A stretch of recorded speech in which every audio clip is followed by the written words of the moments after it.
You tell me when are we on now?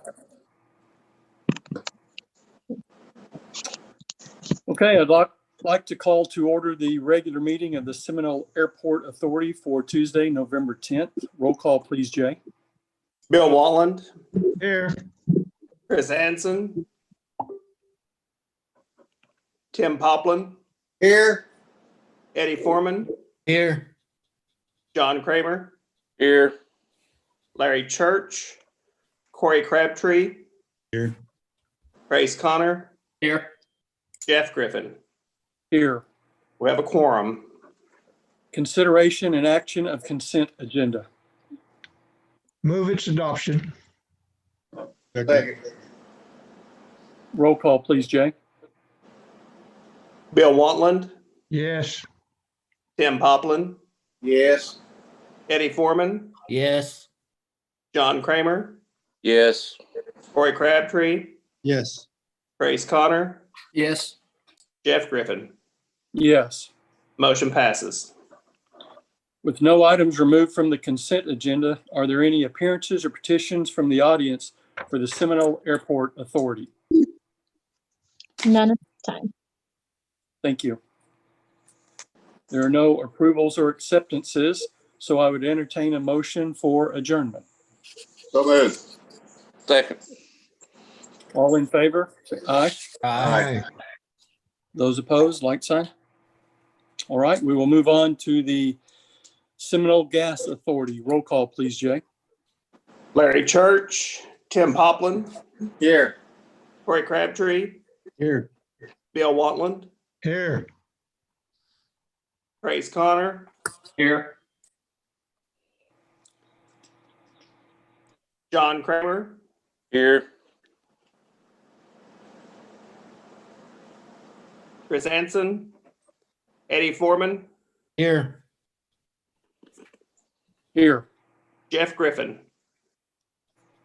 We have a quorum. Consideration and action of consent agenda. Move to approve. Sorry. Jay, were you able to get that? I've got two people down. I do. Thank you. Okay. Roll call, please. Tim Poplin, Yes.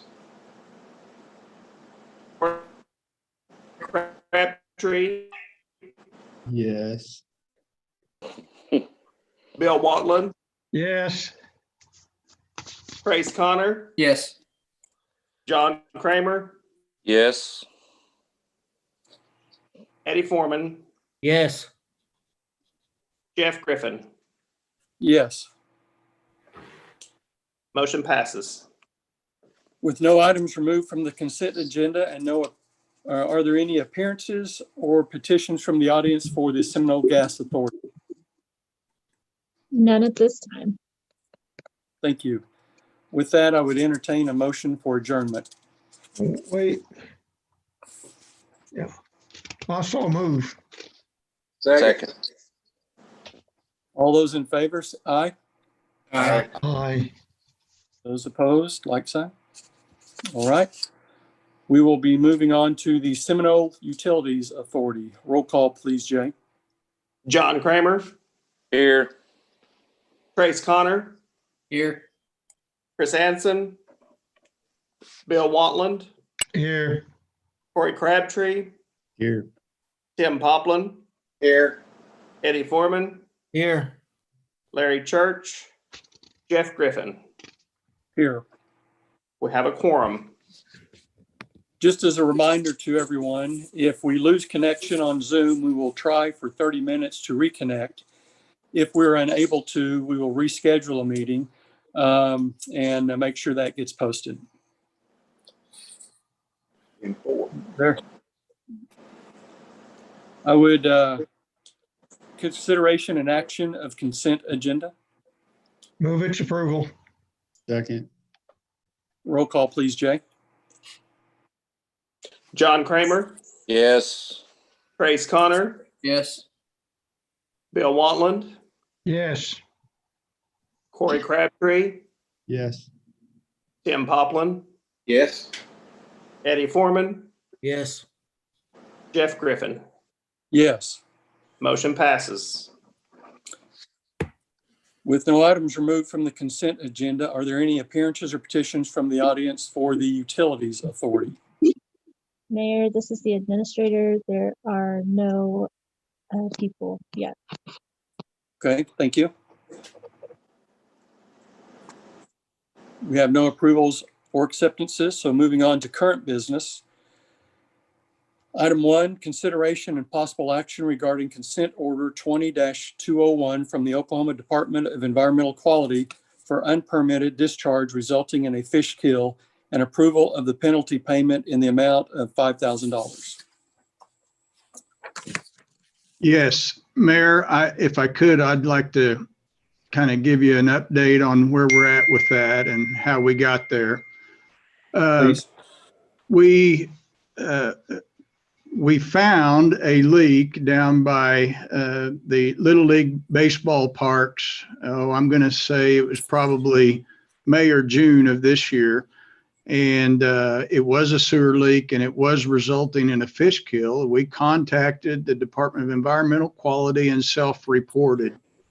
And they came back and gave us a $10,000 fine for I don't know what for exactly, to be honest. We could not have anticipated that we would have a sewer line rupture at that location. But I think just to, I don't know, show us that it's a bad thing to let happen.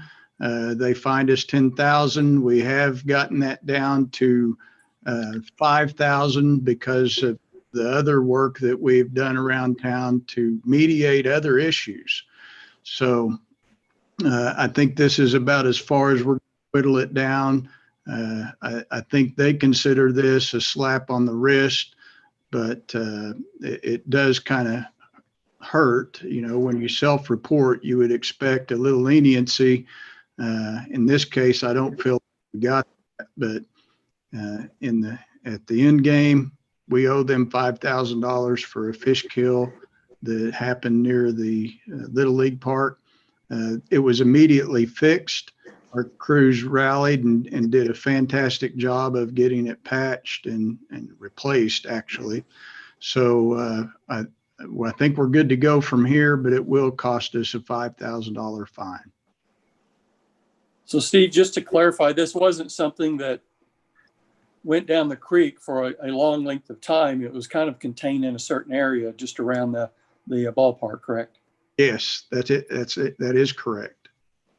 Was this fish made of gold or something? I mean, was it that important? Goodness, I'm just kidding, but that's a lot. I Self-reporting. felt like that was excessive, but I would suggest the possibility of paying them in pennies. Good suggestion, Bill.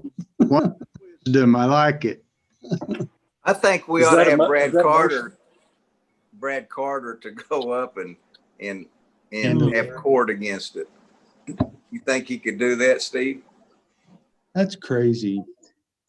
Have they, Steve, can they suspend that fine? Can they impose the fine and suspend it? Yes, but I'm a little concerned with the fallout. If we fight too hard, we've got other Yeah, on the table. We need You're to right. right. the less said the better at this point. I'm with you. I understand. Yes, sir. Move to approve whenever we get there. If we do it in pennies, I'll second it. You gonna make that motion, Tim? Yes, I will. All right. You got that, Steve? Yes, sir. And delivered. Nichols. Two-party out-of-state workers' comp check. Roll call, please, Jay. John Kramer, Yes. Trace Connor, Yes. Bill Watland, Yes, Corey Crabtree, Yes. Tim Poplin, Yes. Eddie Foreman, Yes. Jeff Griffin. Yes. Motion passed. I would entertain a motion for adjournment. So moved. Second. All those in favor? Aye. Aye. Aye. Those opposed? All right, we will move on to the regular meeting of the Seminole City Council for Tuesday, November 10th, 2020. Roll call, please, Jay. Tim Poplin, Here. Corey Crabtree, Here. Larry Church, Trace Connor, Here. Chris Anson, Eddie Foreman, Here. Bill Wantland, Here. John Kramer, Here. Jeff Griffin. Here. We have a quorum. Please stand for the Pledge of Allegiance.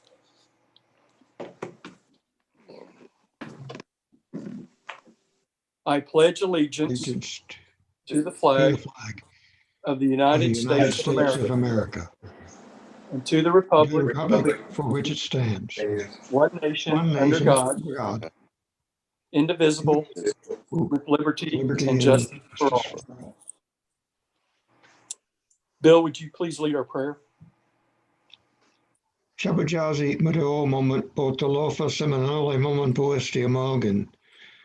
Mikosaka Omus moment Poestia Morgan Omada Chifikni. Lord, we thank you for the city of Seminole and all our people. Our prayer is that all our people may be healthy. Amen. Man. Thank you, Bill. Again, I would like to remind everyone that if we lose connection, we will try for 30 minutes to reconnect and reconvene the meeting. If we do not, we will reschedule the meeting and we will have to post that on when the next scheduled meeting would be, a rescheduled meeting would be. Remarks and inquiries of mayor and city council members. I want to start with a phone call I received today from, and he told me I could use his name, Eric Steger. He was calling and complaining about our cable service that we have. He said his phone service through the same company and telephone is fine, but the cable for the TV, he struggles with, can't get any answers. He's just having real problems. And this obviously isn't the first we've heard about this issue. I talked with Steve a little bit today, and there's really no outlet we have that we can take since we are in the contract. They are like OG&E. They're like the gas company. We're under a contract. We're kind of at their mercy a little bit. And, all I can do is really encourage everyone to call and keep calling and complaining. And Steve and I talked, and we will continue to look to see if we can find additional phone numbers for higher up the chain. And if we do, we will publish those in the Seminole Producer so everyone can be advised of what numbers they can call and continue to complain. It's very frustrating when you have problems and you can't get those resolved, but I appreciate our citizens calling and wanting to discuss this and try to find a reasonable answer to the solution. And so anyway, I wanted to update everyone on kind of the struggles we have. We have the same issues. When we make phone calls, we can't really get answers from them either. And very, very frustrating. Hopefully at some point they'll get their act together and will be a good provider. But based on the short record they've had here with the new owners, I'm not sure that's going to happen. Just want to thank the workers that are continuing to make Seminole look better. We have trash pickup. The grass has slowed down, so that's not as big of an issue. We have workers out working on the Snowman Wonderland. The tree comes together. When that gets put up, it kind of puts that excitement in the air of the holiday season is near. So thank you for continuing to work on that and the good job that you are doing. With that, I will move on to Ward 1, Bill Wantland. I just want to share one thing with you. As many of you know, my eldest son and his wife both had the COVID virus. He recovered without having to go to the hospital, but she was in the hospital and on a ventilator for over 2 months. And I'm just happy to report that tomorrow, she's already been released from the hospital. She's been in rehab and she goes home tomorrow. Great. news. Good, good. Good deal. Thank you. Wear your masks.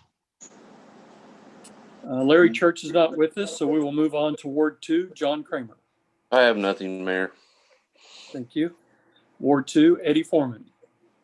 Nothing, other than I'm glad that I had a phone call from Mr. Kiesel, and I see that he's here and probably going to speak to what his issue is. Okay. Ward 3, Corey Crabtree. I just want to put a few words in for Suddenlink, Jeff. We have Suddenlink here at the office as well. I don't know how many people are aware of this. I think part of Suddenlink's problem is just the mere number of people online now, and there's probably not enough bandwidth to really support it. You've got so many people that are school online. You've got people who are working from home online. A lot of that's probably the slowdown. But two, I don't think they have any local service guys. So everyone that we've had come out doesn't know anything. And thus they're having to fish around for where this wire comes from. Where does this cable go from? They don't even understand the common things that go along with the internet. It's what problems we're having. But we just signed up 2 weeks ago on Vive. So I don't know if you guys are aware of who Vive is, but Vive has a fiber that's already apparently stretched down Highway 99 or Highway 99 right through the middle of town, but there's really no service that they have here in town. So there is a couple of businesses that we know of that have already signed up for that, and they are going to be installing ours right around the 1st of January as a kind of a trial deal to see how that goes. But they do digital phones and digital, and of course it's fiber optic internet, so it should be a lot faster, but I can report back to you once that gets changed out on how that goes. Of course, our concern is service, because you don't know about some of these new companies coming to town. If there's not enough customers yet, you don't know how the service is going to run. So, but I'll keep everybody posted on that. But then one other thing that I did have someone come into my office yesterday that is actually living or having to stay at Sportsman's Lake because they're building a house, but they're almost done with it. But they did report back that the lake was being run very well, that he was checking back up on them, doing what he's supposed to be doing. And they had just made the comment, not knowing I was on council, but I'm just relaying the message on. So that's all I have. Thank you, Corey. I will say that in Holdenville, I know that Vive also offers service in Holdenville. I know a couple people that have it, and they've been pleased with it. Yeah, it's supposed That's to be. not an endorsement by me. I'm just sharing that information. Yeah, and that's what we heard. The speed on that alone, just to let everybody know, we came and did a speed test on ours. What they're offering is 10 times what we currently have. That's speed up and speed down. So it's a major difference from what we currently have. So if it's that much faster, I will definitely report it to you guys. We don't like being the guinea pig, but there's a couple other ones that are going to be guinea pigs with us. So hopefully we'll be all right. So Thank you. Ward 3, Tim Poplin. Thank you, Mayor. I really don't have anything. Didn't matter where you drive in Seminole. You see our workers, whether they're street workers or the sanitation people. I just really appreciate them. They all give 100%. You pull over and talk to them. They don't know who you are, or whatever, and they just really do a good job. Very friendly. Do anything to help. There's a couple of elderly people on our street, and sometimes they forget to put the trash out. And I've seen a couple of those drivers get out, get it, and take it back to their house. So that's really, and the same with the police enforcement that we're having with the roundabout and stuff. Everybody I've talked to, that they're so cordial when they talk to them. But I just appreciate all of the employees in Seminole, and let's just keep going forward. Thanks. Thank you. Ward 4, Chris. Well, Chris isn't here, so Trace Connor. I just want to congratulate the Seminole High School cheer team. They're going to qualify for state here. And happy birthday to the United States Marine Corps, and hug a veteran tomorrow. Tomorrow's Veterans Day. So that's all I got. Yeah. Thank you. Yes, I want to wish our veterans a thank you for their service. And we certainly wouldn't be the country we're today if it wasn't for them and their service and those that continue to serve. All right, with that, we'll move on to consideration and action of consent agenda. Move its approval. Second. Roll call, please, Jay. Tim Poplin, Yes. Corey Crabtree, Yes. Trace Connor, Yes. Eddie Foreman, Yes. Bill Wantland, Yes. John Kramer. Yes. Motion passes. We do not have any items removed from the consent agenda, so do we have any appearances or petitions from the audience? I do. I won't stand up. I'm Ron Kiesel with Quick Call Electric Company. Got a place out 2914 Highway 99 North, and then I have some place over on Franklin, the 1713 Franklin. What I'm talking about is, Tim brought it up, which is a roundabout, and everybody in that ward, when I was city councilman with Ward 2, they're all complaining. I do a lot of work out in that area, and they were all complaining about the roundabout. And the thing that they've seen is mainly is, I think basically is that the roundabout is not wide enough. I do work up in Oklahoma City and do some jobs up there. They've got them around St. Anthony's Hospital. They're a lot wider. The problem is I saw where a pickup was driving through there with a horse trailer, and he got hung up. I don't know if Tim did it. Often I asked him, I said, why don't he hook on a 16-foot trailer and see if he can head southbound, go through the roundabout and go east? I don't think you can do it because you're going to get hung up. It's not wide enough is what I'm looking at. So it's just not only for trucks, but you need to have like no trailers because you can't get through there. It's not wide enough to make that turn. The other problem that you're doing, I was coming back when we woke and I saw this big semi truck with a load of boats on it, and I followed it. And he got all the way down there where OG&E is, turns down on Ideal Street, and he takes that truck and he runs it all the way down Ideal Street, shoot across Bourne through, still on Ideal, cross Trotters, going to Blue Wave. Well, Ideal Street is a residential area. And it's last I always remember is that on the city ordinances, there's no trucks should be traveling through Ideal. I've talked to some people in that area on Ideal, and they're saying that there's not only Blue Wave, but there's some other trucks going down that same Ideal Street. I talked with Tim. He told me that from Bourne Boulevard to Strothers, that little strip right there of Ideal has now been turned over to truck traffic. That road is not wide enough for true truck traffic.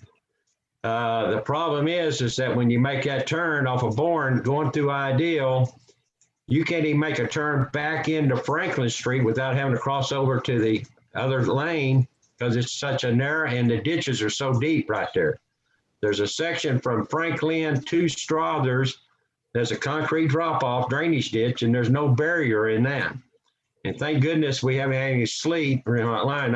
One time I did slide off of it, but it didn't have that deep of a drop-off at the time. And they ended up having to get pulled out on that. But now that's getting to be a very serious danger that needs to be worried about. When you drive through there and you got a Blue Wave with their big trucks trying to drive down that road to pass them, you're covered, you're riding on the side right there, and it's a very dangerous situation. That little strip right there used to be what I'd call residential area, which would mean no true truck trafficking. Now you allowed that to be true truck trafficking.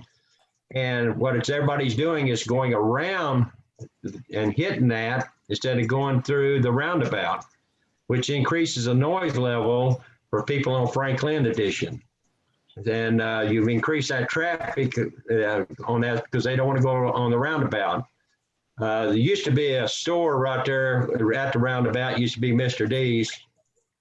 A lot of your trucks are going down there. They see that roundabout, and now they're cutting across that dirt road. I mean, that where the building was, Mr. D's, and it's getting muddy, and they get back on Strothers, go back up and hit on Ideal to go back on Bourne Boulevard, or they go on down to Ideal to get back to the highway.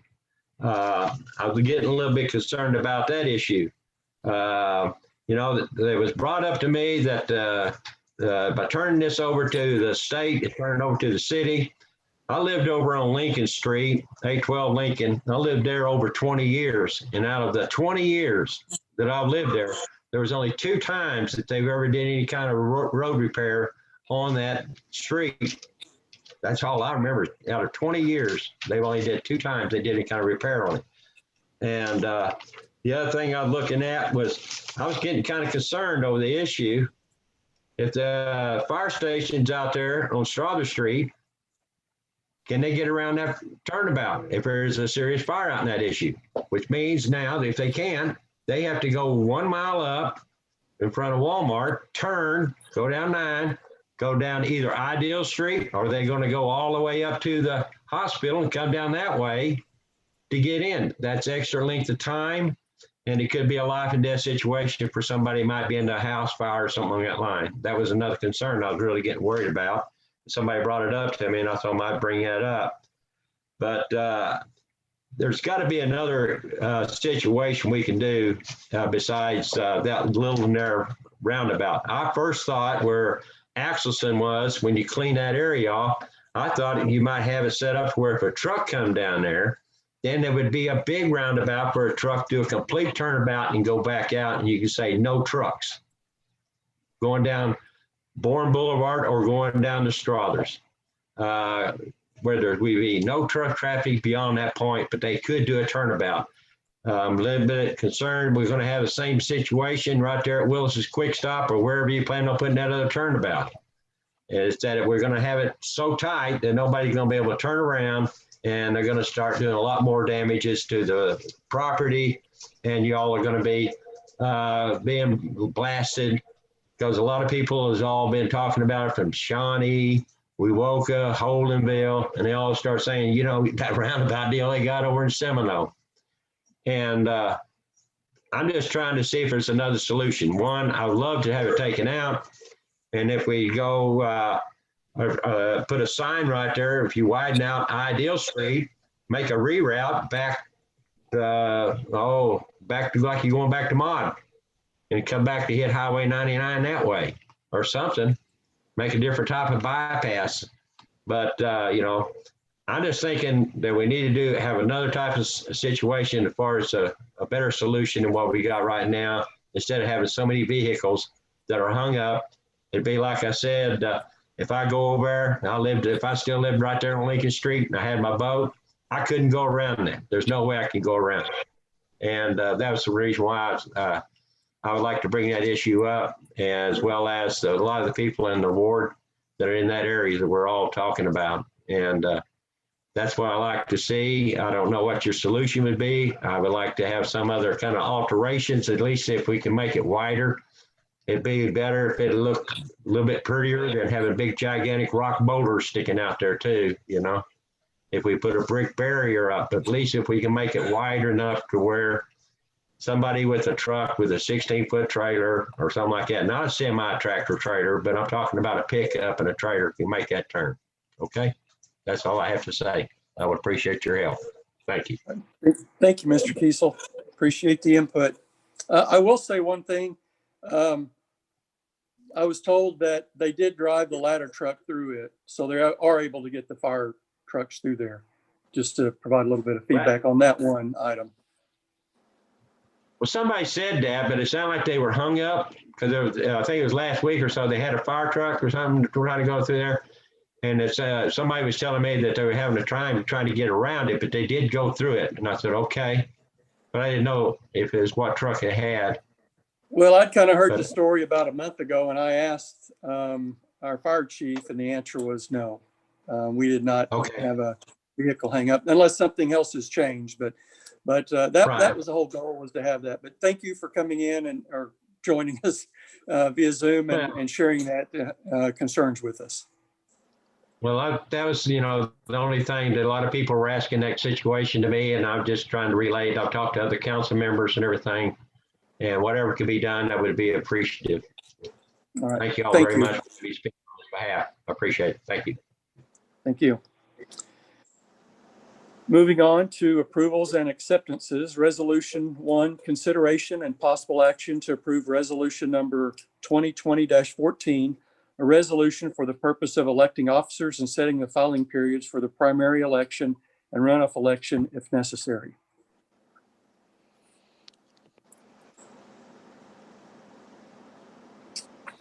Steve, would you like to comment on this?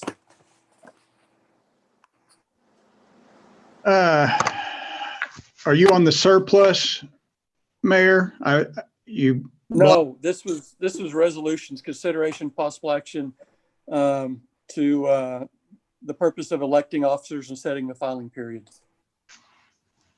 Well, other than the fact that we're going to have our elections again next year, and this is the first thing that we have to do to set that in play is to go ahead and pass this resolution. All right, and do we know the dates? I mean, I know it's in our charter, but do we know the dates for sure? Mr. Mayor, the resolution contains the dates as far as the filing periods. 8:00 a.m. Monday, December 7th, and it'll end at 5 p.m. Wednesday, December the 9th. The primary election will be held on February the 9th, which is a Tuesday, and a runoff election, if required, will be held on Tuesday, April 6th, 2021. Okay, perfect. I just want to make sure that was out for everyone. So we have that agenda. Yes. I said move it to approval. Second. Okay. Roll call, please, Jay. Tim Poplin, Yes. Corey Crabtree, Yes. Trace Connor, Yes. Eddie Foreman, Yes. Bill Wantland, Yes. John Kramer. Yes. Motion passes. Current business. Item 2, consideration and possible action to approve declaring as surplus the following vehicles and to solicit bids for the bus only. The other 2 vehicles will be retained for parts. First item, 2001 Ford F-150, VIN number 2446, blown motor. Do we need to do these individually or can we do it all under one item? One Sorry, item. I was on mute. I think it would be better to go one item at a time, Mayor. Okay. All right. So we have that item up for consideration. Move approval. Second. Roll call. Please, Jay. Tim Poplin, Yes. Corey Crabtree, Yes. Trace Connor, Yes. Eddie Foreman, Yes. Bill Wantland, Yes. John Kramer. Yes. Motion passes. Second item, 1993 Chevrolet Suburban, VIN number 1404, blown motor. Move its approval. Second. Roll call, please, Jay. Tim Poplin, Yes. Corey Crabtree, Yes. Trace Connor, Yes. Eddie Foreman, Yes. Bill Wantland, Yes. John Kramer. Yes. Motion passes. The third item, a 2000 International Bus. I'm assuming this is the VIN number 021200049. It's in running condition. Move its Move to- approval. Second. Roll call, please. Tim Poplin, Yes. Corey Crabtree, Yes. Trace Connor, Yes. Eddie Foreman, Yes. Bill Wantland, Yes. John Kramer. Yes. Motion passes. Item 3, consideration and possible action to approve the employee Christmas party at an amount not to exceed $2,500, the same amount as last year. Are the council members invited? Yes. You're urged to go. Yes, I will tell you, I've elected to have separate department parties this time. We're we're not going to have individual one big party like we've had in the past. We're looking for a little separation this year, so we're going to do it basically by department. But we'll find you one to go to, Trace. Fair enough. Move to approve. Second. Roll call, please, Jay. Tim Popland, Yes. Corey Crabtree, Yes. Trace Connor, Yes. Eddie Foreman, Yes. Bill Wantland, Yes. John Kramer. Yes. Motion passes. Reports, city manager. Yes, sir. I just want to give kudos, as the mayor did, to our staff that is out there installing our Snowman Wonderland. Jonathan Keith, you may know, better known as Stretch. He and his crew act as the elves to Shelley Robertson, who coordinates all this. But man, what a great job they've done out there. It's worked out great, and we're looking forward to it looking better than ever. Not just that, but they've really rallied and made all the parks spotless. They've done a fantastic job in a short amount of time, and I'm really proud of them. We've made a lot of new advancements at the airport. It's looking as good as it has in probably 8 or 10 years. We're really excited to see some of the new things coming online, and all the grant money that is flowing through is going to make it even better. So we're kind of expecting to see a lot of traffic through there again. So look for that. Our COVID numbers, I don't want to put a damper on anything, but we are in it. It's not pretty. Our transports are consistent, and they're not close. As the hospitals begin to fill up, they are asking us to transport everywhere, from Durant to Tulsa. They've asked us for Dallas, but we're just trying to make ends meet at this point. It's putting a lot of wear and tear on our ambulances. We're going to ultimately have to re-up much quicker on our transport vehicles than what we had anticipated. The silver lining is that we have received quite a bit of reimbursement on our CARES Act money. To date, we've been reimbursed $508,000, and we look for probably another $300,000 or so before the end of the year. It's needed, it's necessary, and it's probably something that we're going to have to reallocate quickly to keep us in the mix, being able to transport COVID patients from Seminole to the facilities that they need to have ICU beds, et cetera. So shout out to Brianna Wymore has done a great job with the students that are participating in I'm calling it the Student City Council, a sharp group of high school kids that are really young adults and taking an interest in leadership. And we've been having a lot of fun just posing questions to them of what they would do in your seat with things like roundabouts, things like wiring at the Snowman Wonderland. And while we're on that subject, the Snowman Wonderland wiring is aging. The buried wires underneath all those exhibits are beginning to corrode, and it's going to need a total rewiring.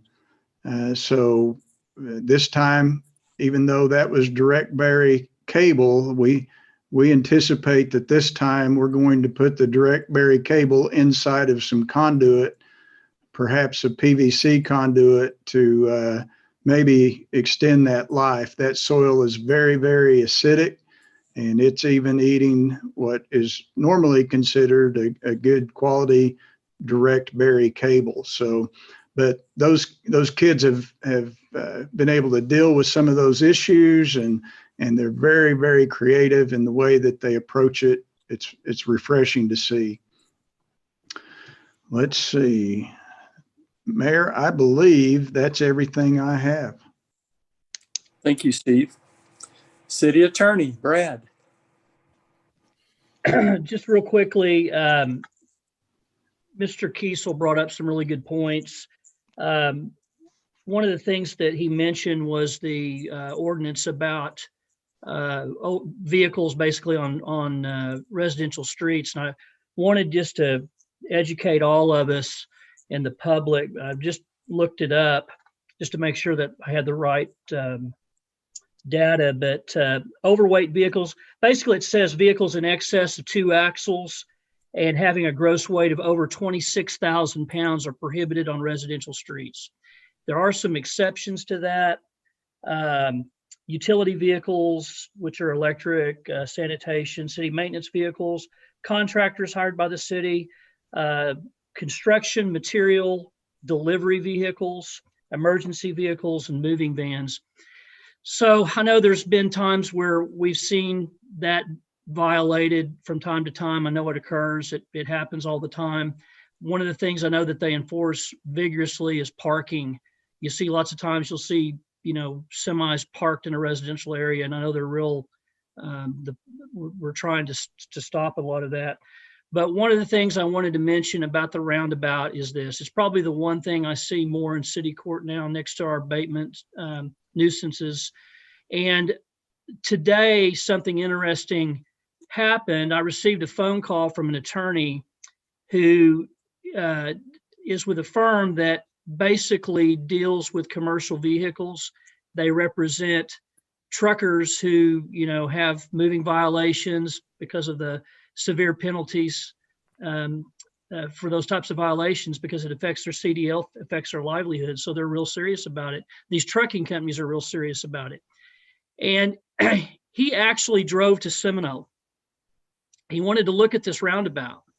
And he mentioned, because he's had several of these, he mentioned that one of the things that he sees often, and I've heard this a million times, it seems like now in city court, is, well, I didn't see the sign.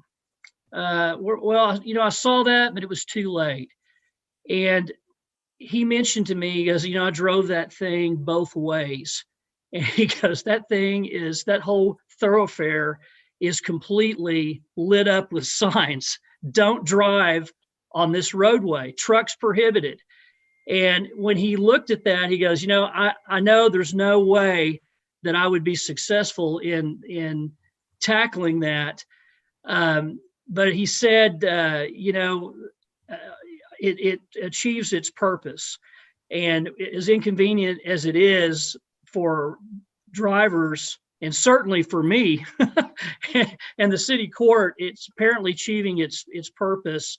And I know that truck traffic is greatly diminished already down that street because of that.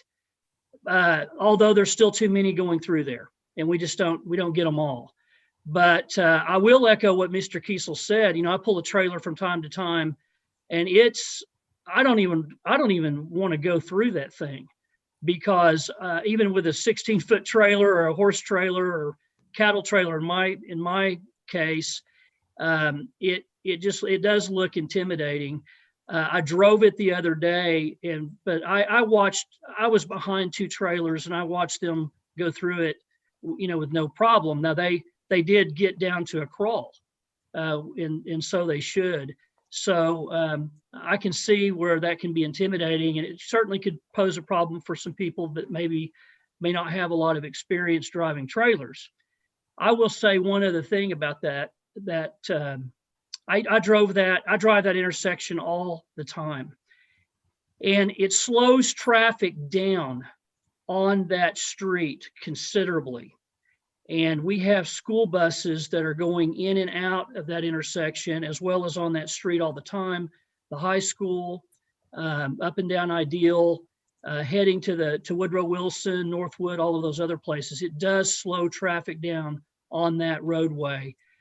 One thing I like about it is like I said, I used to stop at that intersection every day when I drove to school when I was in high school. And even as a parent going out to see my mom, you have to sit there many times, or you used to, for traffic to clear. And sometimes it would just seem forever to wait until the traffic cleared before you could even enter the intersection from the east or west. But you don't have to do that now. You just pull up and just get in between and go. There's really no stopping. So in a small part, it does facilitate movement of traffic at that intersection, but you've got to watch it. And it is ugly, Mr. Kiesel. I don't like it. I think we ought to have something up there, but Steve's heard me preach about that. But the problem is we can't do it right now because it's such a danger, to traffic till people get used to it. It's probably going to be pretty tough to put something up there, in the hopes that nobody hits it. But I do agree with you on that. I'd like to see some artwork or something one of these days. But I just wanted to report that to the council. As inconvenient as it is, I guess is my point. It is making a huge difference to what we're trying to accomplish. So that's all I have. Hey, Brad, I have a question for you real quick. Mm-hmm. When you were reading in that ordinance, it says something about delivery vehicles being permissible on those city streets. Mm-hmm. So it's not specified, but I would assume that would have meant like FedEx and UPS is my assumption. But can someone get by with saying I'm delivering boats, so it's okay for me to be on Ideal Street? Well, first of all, go ahead. I'm looking at places that people see an opening, and I'm just wondering because if you need to tie that down to something more specific, I mean, you don't really want those things traveling down those city streets if they're really that heavy. Let me say this. The one thing that we do allow is local traffic to even if they're trucks, to travel that roadway. There's an exception for that. Blue Wave is one of those businesses there that can have local traffic. I know our officers are not stopping the big trucks that are delivering to, say, Salt River, Blue Wave, and I guess anybody else that's up there. But when Mr. Kiesel mentioned that, that truck shouldn't have been going up and down Ideal Street. I mean, that truck probably should have been going the other way because it is not permitted. I mean, that would have been unlawful. Right. But what I'm saying is technically we can't ticket those people or those drivers if it's permissible. I mean, that's what I'm saying. I don't know if we need to narrow that down at some point. Well, it says construction material delivery vehicles, not just, okay. Yeah. Okay. So, if there was a truck moving up and down the Ideal with a load of shingles, or something like that, that's going to be allowed, assuming they're making a local delivery. I mean, I don't think that's a way to skirt the spirit of that ordinance. There's got to be they've got to have a purpose there. I think that's part of the confusion too. I think that a lot of people don't know that that's in the ordinance, that those are actually allowed. And those, when you see those trucks come through there and they're like, that's too big to be on our road, but yet they're still in the ordinance, a way for them to travel that road if they're delivering it. So I think a lot of people don't know that. And that's part of the discouragement is that people think, oh, you're a semi, you shouldn't be on this road. Why are you on it? But they're delivering. So technically it's legal. So I think that may be part of the confusion with some people, maybe. Very well could be. So I don't know. Ron, did you know that? I was just curious because I didn't know. The only thing, make my comment on that. When I was city councilman, it's about like what he said, it's a weight load. whenever you have a delivery like on Blue Wave that has got a complete transport, they're just transporting back and forth from a factory back into that, and they're breaking down our roads. And they're also running the traffic of the truck noise going through that residential area. And that's the reason why we had a city ordinance to eliminate any kind of truck trafficking going through residential areas. And that's what the main primary principle is. It'd be like what he was talking about. It'd be like if Home Lumber come out and drop some shingles off, some 2-and-4s, they only make a drop to that residency and they get the heck out of there. They're not a continuous back and forth true truck trafficking going back and forth, which you're allowing Blue Wave now to go up and down Ideal Street continuously and at their own will and means. Where talk with Tim Poppin, and that's where they go through Ideal Street and supposed to go up and down Bourne Boulevard. Then that would get it out of the residential area. But that was the problem I was looking at. The main address we need to look at, is Ideal Street, and that's between Bourne and Strothers. We need to look at, if y'all can, to look and see about widening that to make it where it'd be safer for a true truck trafficking, go through that back to Blue Wave. I'm not trying to, I don't want to hurt Blue Wave. I'm glad they're here in the city of Seminole, but when you start running big trucks up and down into a residential area, then there's a situation we need to take and address. That's the reason why I brought that to y'all's attention. And I would love to see what we can do as far as the safety issue, as far as that drainage ditch, at least put some guardrails up. And if you do, then you're definitely going to have to widen the road because you're going to be driving in somebody else's yard, or you're going to be people getting stuck in the weather. And I just look at the safety aspects. That's the main thing I'm looking at too. If you could do that, I appreciate it. All right. That's the way I feel about it. I appreciate you asking me that though. Thank you. Yeah. Any other discussion? All right, with that, I would, with none, I would entertain a motion for adjournment. So move. Move. Second. All those in favor? Aye. Aye. Aye. Mayor, Yes, sir. hey, I heard Trace Connor say something about who's leading the Big 12 football race. You better get ready, Cowboys. It's coming at you here pretty quick. It ain't Bedlam yet. I enjoyed the meeting up to that point. Goodbye. Probably postponed. Get ready. It's coming. It's coming. Well, OSU does win about once every 20 years. I think it's our time this year. It is 2020. Yeah.